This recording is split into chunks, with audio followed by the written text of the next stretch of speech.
Dito guys, may napasukan na naman akong ibang clan at nakisali sa Classic War nila. Tapos dito guys, pag open ko, may napansin kaagad ako. Kasi yung 1 to 5 ng kalaban, may mga nakalagay kaagad na notes. Kaya dito iniisip ko, naku, hindi yata ako makaka-attack sa taas ng kalaban. May nagmamay-ari na ata sa 1 to 5 ng kalaban kasi may notes na eh. Pero guys, pag silip ko, ay eto pala yung mga nakalagay sa notes. Ibinigay na pala sa akin ng mga kasamahan ko yung 1 to 5 ng kalaban. Kaya sabi ko, ba ayos to ah. Talagang iniwan nila sa akin yung 1 to 5 ng kalaban para siguro may mapanood sila sa mga attack na gagawin ko. Bale dito nga pala guys ay 3 account lang yung kasali sa akin. Isang Town Hall 16, isang Town Hall 17, tapos isang Town Hall 18. Tapos kung mapapansin nyo naman dito guys, hindi na 3-star ng kalaban yung mga taas namin, yung 1 and 2. Kaya kung sakaling mati 3-star natin lahat yung taas ng kalaban, malaki na yung tsansa naming manalo dito. Bale sinilip ko pa nga dito yung mga natitirang attack ng kalaban guys para sigurado at eto nga, halos naubos na pala yung mga attack ng kalaban sa taas. Kaya kung sakali nga na maubos natin lahat yung 5 base ng kalaban sa taas, sigurado nang kami ang mananalo dito. Pero syempre bago tayo bumanat ay silipin muna natin yung mga base na iniwan ng mga kasamahan ko para sa atin.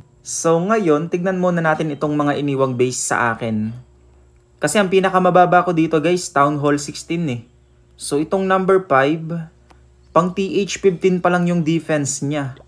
So tignan natin yung number 4. Ito number 4 pwede kasi Max Town Hall 16 naman siya, kaso lang yung base niya parang hindi maganda eh. O parang hindi maganda yung base niya. Hindi maganda yung design, parang pang farm base lang to. So tignan natin yung base ng number 5, ay nung number 3. Eto pwede pa. Kung ito yung aatakin natin gamit yung Town Hall 16, pwede. Kasi TH17 siya pero yung mga defense niya pang TH16 pa lang. Ang pinagkaiba lang dito, meron na siyang fire speeder. So kumbaga ito lang yung nadagdag pero masakit itong fire speeder eh. Sige, tignan natin kung kakayanin to ng Town Hall 16.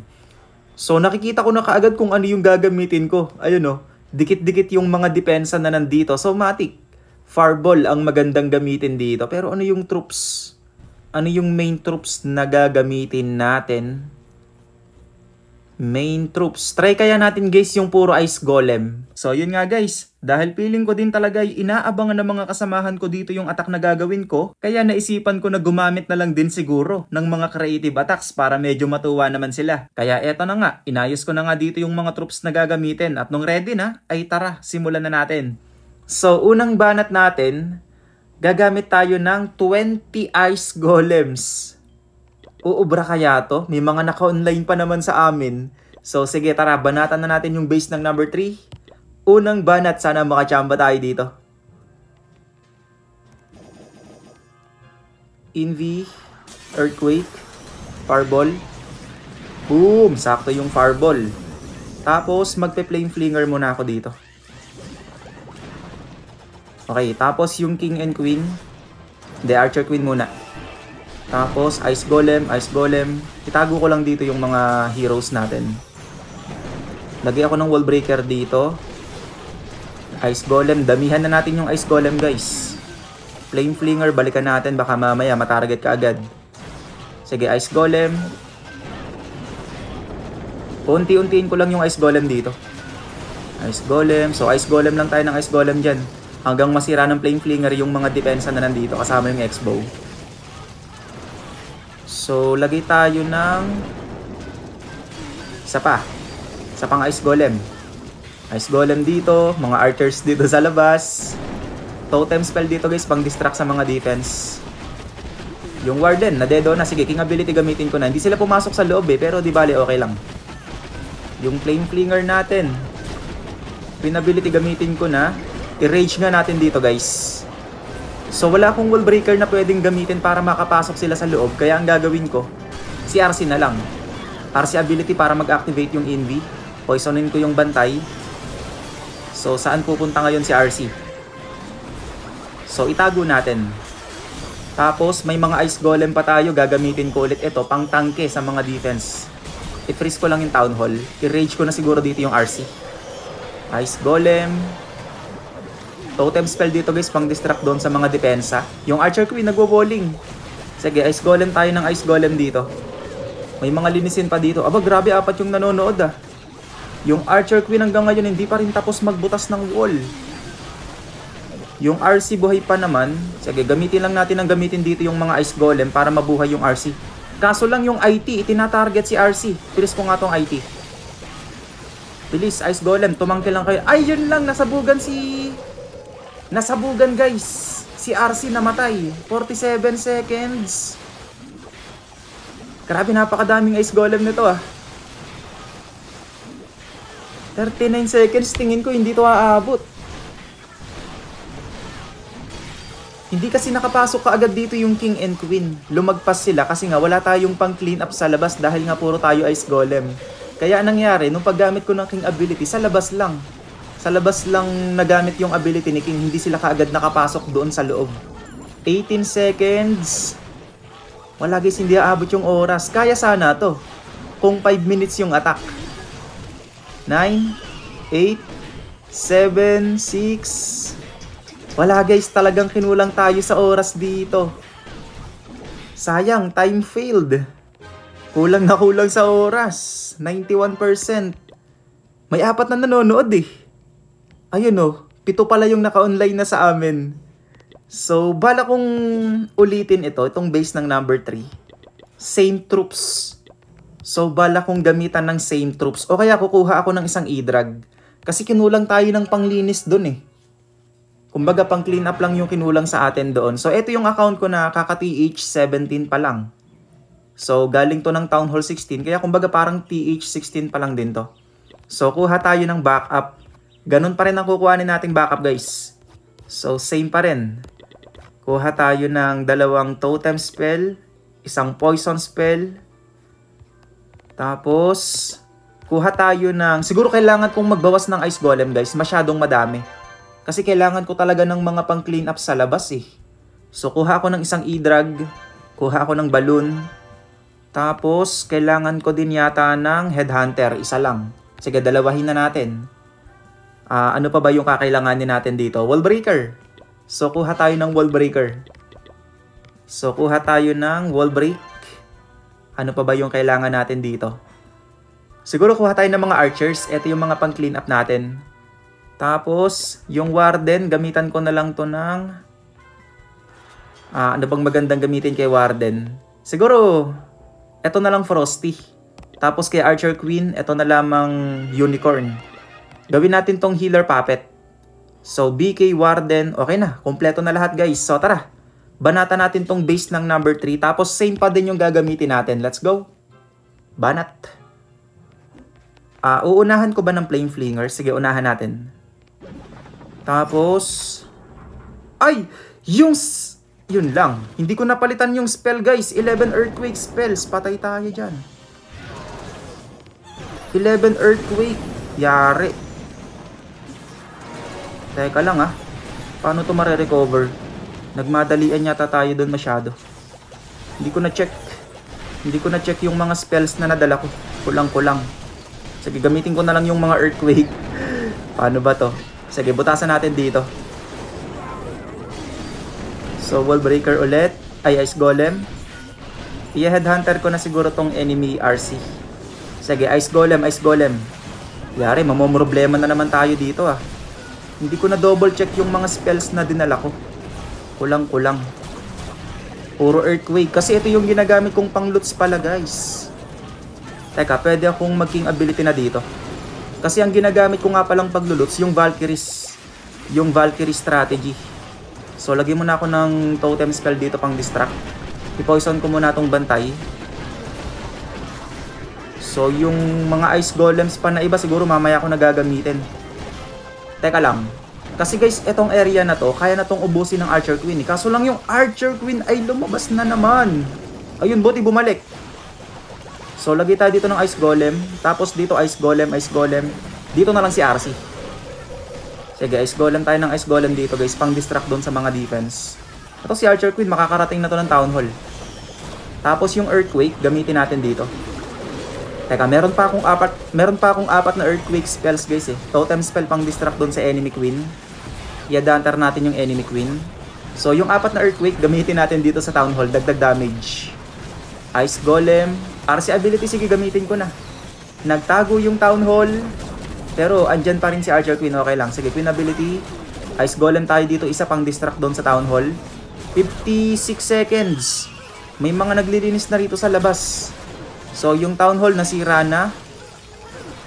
Yung RC at Archer Queen buhay pa. So, eto guys, tingin ko kuha na to. Mahaba pa yung oras ng pag-clean up nila. Eto si Archer Queen, naging 3, nagkagibushin technique. So, wala na, 3 star na to. So, nagkamali tayo doon sa unang attack natin. Medyo kinulang tayo ng mga pang-clean up.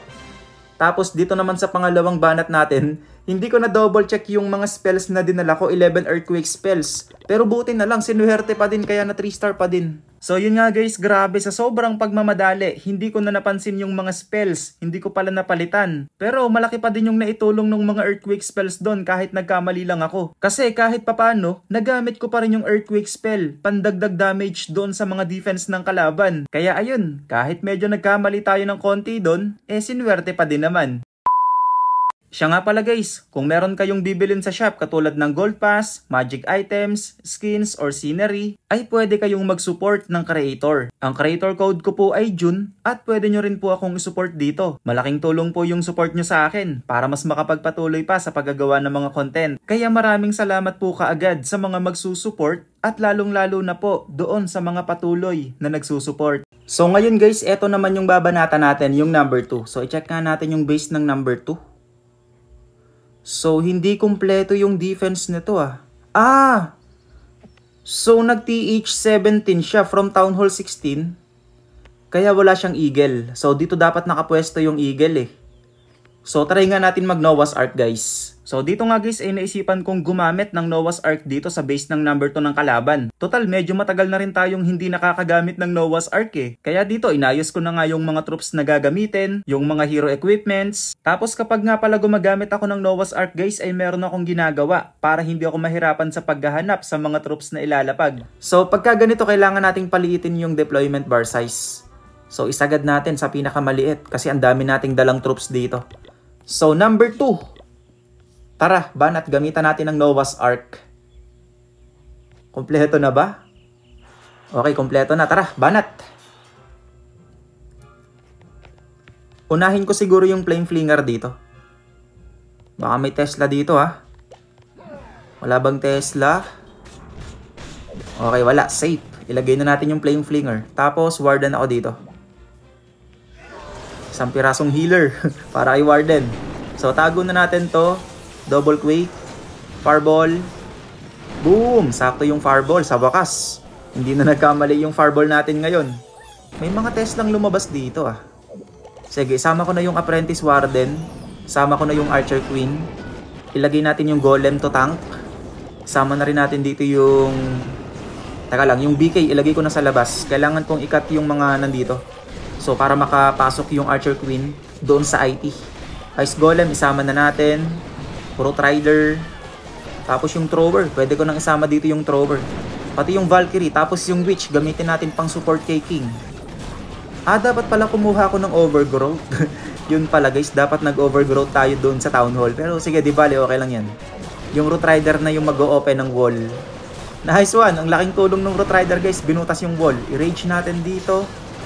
Taka lang, ipiprease ko muna itong Monolith. Lagay ako ng Skeleton spell dito guys, dalawahin ko na. Wind ability gamitin ko na. Tanggalin natin itong Scattershot gamit yung Dragon Rider. Tapos yung iba nating mga troops, katulad na itong E-Drag, pwede natin gamitin dito. I-rage ko na yung E-Drag guys. Lagay ako ng Totem spell dito, i-freeze natin to. Tapos yung iba pang mga pang clean up, pwede na natin gamitin. Ito yung Dragon, pwede kong ilapag dito yung Dragon, pang tanggal doon sa Tesla. Tapos yung mga maliliit na troops na mga pang clean up, pwede na nating unti-untiin dito. Si RC, wait lang King Ability. Ayan, bago pa lang natin nagamit. Parang hindi na yata magagamit dito si RC kasi, yung backup natin, ayun, lumabas na nga yung backup. So yung backup, yun na mismo yung tatanggal sa mga naiiwan dito. Pati yung Archer Queen hanggang ngayon ay buhay pa din. So wala na guys. Sige, headhunter natin dito yung mga enemy heroes. Wala na, 3 star na to. So pangalawang base.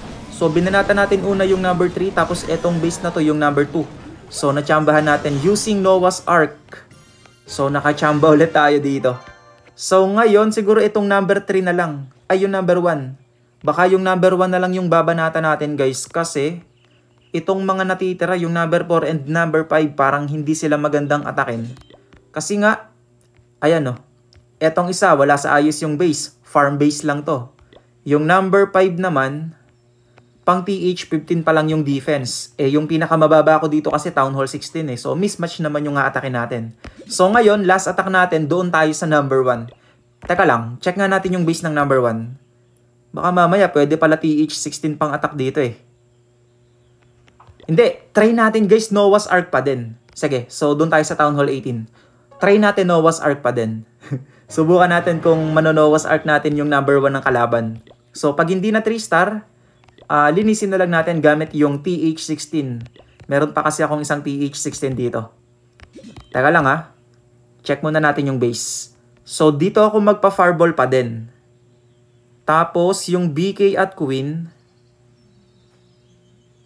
Teka lang. Enemy Queen yung nandito. Ibig sabihin, mas malambot yung enemy hero na nandito. So, dito ako magpe-Flame Flinger. Kasi yung Fire Spitter nakatalikod eh. Kasi kung dito ako magpe-Flame Flinger sa kabila, mahihirapan pa akong banatan yung enemy king. Kasi mas makunat yung enemy king kaysa sa enemy queen. So, dito na lang ako magpe-Flame Flinger. So, kailangan matanggal ng Flame Flinger yung mga depensa na nandito. Tapos, ipa-fireball ko tong gitna. Ang magiging kalaban ko dito, ito eh. Itong Revenge Tower. Siguro kailangan kong magdala ng overgrowth. I-overgrowth ko tong area na to. Tapos, papapasukin ko dito yung King, Queen, Warden. Si RC, gagawin nating katulong si RC dito siguro. Sige, sige. So, dito nga sa number 1 ng kalaban guys, ay Noah's Ark na din ang gagamitin natin. Kaya dito, inayos ko na yung mga troops na gagamitin. Yung mga spells, hero equipments. Tapos, syempre, kailangan pati yung backup natin, tag-iisa din. Then sa CC, halo-halo pa din guys, ang kunin natin sa CC.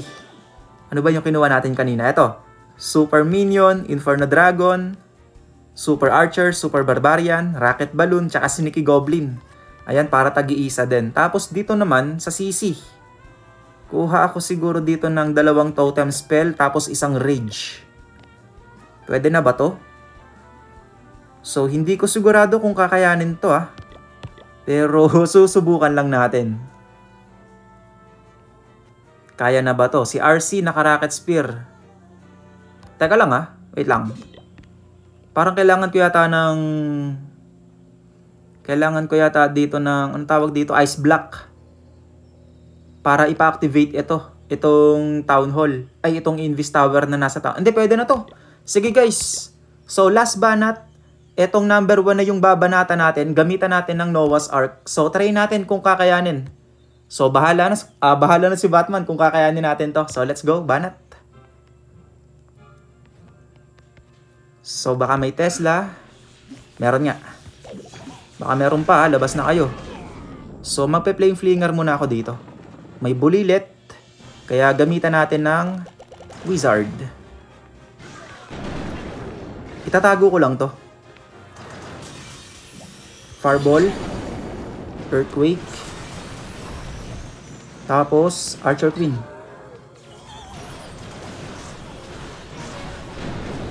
Teka lang, hindi ko makita yung pipindutin ko. Yung Pekka, ito.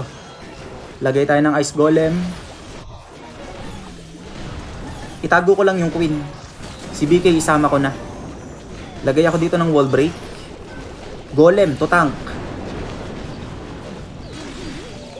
Tapos mag-overgrowth ako dito pero mamaya pa. E-Drag. Root Rider. Okay, so overgrowth ko to. Then, isa pang Wall Break. Etong Trover, makakatulong na to dito. Yung BK ability gagamitin ko pagdating niya dun sa Fire Spitter. Gekking ability. Witch pang distract. Headhunter. Uy, yung Flame Flinger. Maagang nalaglag. Sige, di bale, okay lang. Yung Yeti gamitin, ay wait. Sige, dito yung Yeti tapos Dragon and Baby Dragon. Wala akong nakuhang poison. Yung wala ako guys. Hindi ako nakakuha ng poison spell. Sige, di bale. Pwede kong i-rage dito yung Queen. Miner. Yung Barbarian, gamitin ko na doon. Si RC, gamitin ko na rin dito. So, yung mga spells na natitira guys, malalakas pa to ha. Ito, totem spell pang distract sa mga defense. Pwede kong i-rage yung RC. Dragon Rider pwede kong gamitin dito. Totem spell pang distract ulit. Guys, kaya. Kaya nga guys. Sige, ilagay na natin dito yung mga natitira nating troops. Yung Queen ability gamitin na rin natin. Wala nang naiiwan sa likod. Yung Bowler, Giant, wala na, gamitin na natin to guys. So, Noah's Ark attack sa base ng number 1.